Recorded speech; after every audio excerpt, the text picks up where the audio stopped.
چرا وقتی سخت تلاش میکنیم نتیجه نمیگیریم؟ این یکی از بدترین حسای دنیاست. تو تنبل نیستی، تو بی‌انگیزه نیستی. تو فقط داری انرژی تو توی مسیر اشتباهی هدر میدی. مشکل مقدار تلاش تو نیست. مشکل استراتژی تلاش توه. تو مشغول بودی، نه مفید. میتونی 12 ساعت در روز کار کنی و هیچ قدمی به جلو بر نداری.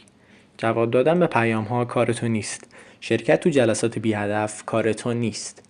روی 20% کارهایی تمرکز کن که 80% نتیجه را میسازن.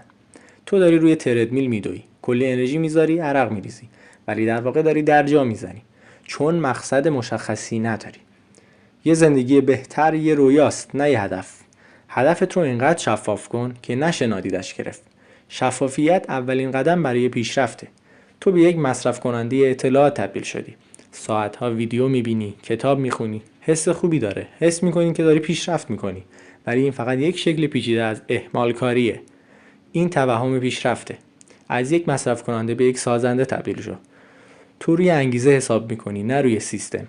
روزایی که حسشو داری عالی کار میکنی، ولی اون روزا کمن. موفقیت نتیجه کارهای کوچیک و خسته کننده ایه که هر روز انجام میدی، حتی اگه حسشو نداشته باشی. این یعنی سیستم. محیطت داره تو رو پایین میکشه. اگه اونا بی هدف و منفی باف باشن، تلاش های تو بی نتیجه میمونه.